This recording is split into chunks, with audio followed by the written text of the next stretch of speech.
হয়ে গেছে, দেখো পেঁয়াজটা মোটামুটি ভাজা হয়ে গেছে। এখন এই যে মাছগুলো দিয়ে একটু ভেজে নেব।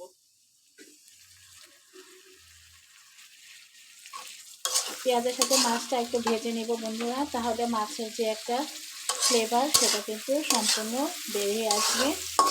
যেহেতু মাছটা ধুয়ে নিয়েছি, একটু পানিটা শুকিয়ে আসবে, এভাবে একটু ভেজে নেব বন্ধুরা।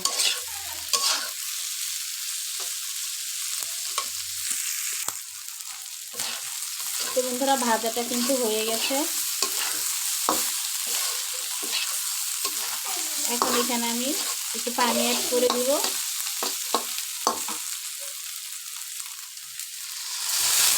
একে একে সব মশলা এখন দিয়ে দিব বন্ধুরা।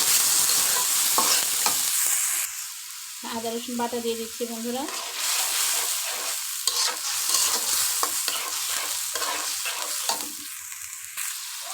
টমেটো দিয়ে দিলাম বন্ধুরা।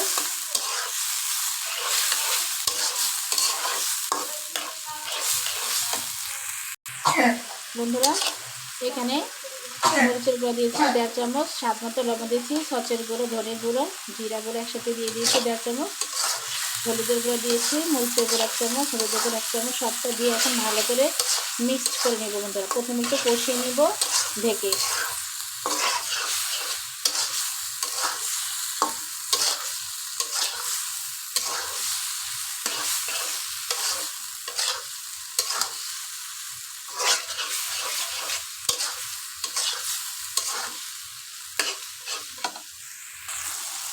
বন্ধুরা ভালো করে কষিয়ে নিয়েছি। এখন এখানে পানি অ্যাড করে দিব বন্ধুরা। এই লোটটা সত্যি কিন্তু অনেক মজা হয় বন্ধুরা, খেতে অনেক ভালো লাগে। এভাবে রান্না করলে তো আরও বেশি মজা হয়, গরম ভাতের সাথে এই টেস্ট অনেক বেড়ে যায়। তো এখন পানি অ্যাড করে দিচ্ছি বন্ধুরা।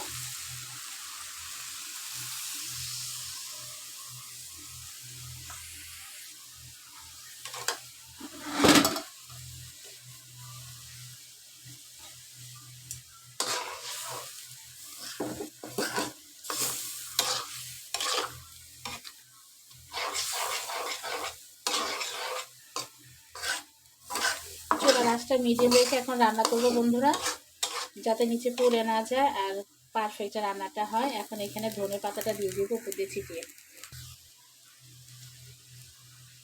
ধনে পাতাটা উপর দিয়ে ছিটিয়ে দিলাম বন্ধুরা।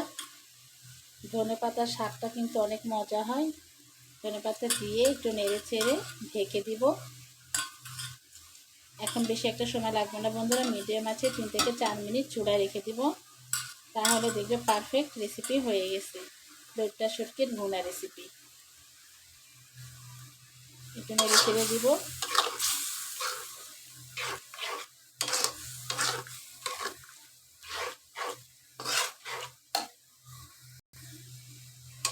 তো বন্ধুরা নেড়ে চেড়ে দিলাম, এখন ঢেকে দিব, মিডিয়াম আছে হবে। শেষ পর্যন্ত দেখো বন্ধুরা। ভিডিওটা যদি ভালো লাগে অবশ্যই একটা লাইক দিয়ে দিও, আর অবশ্যই আমার চ্যানেলটাকে সাবস্ক্রাইব করে পাশে থেকো বন্ধুরা, অবশ্যই আমার পাশে থেকো।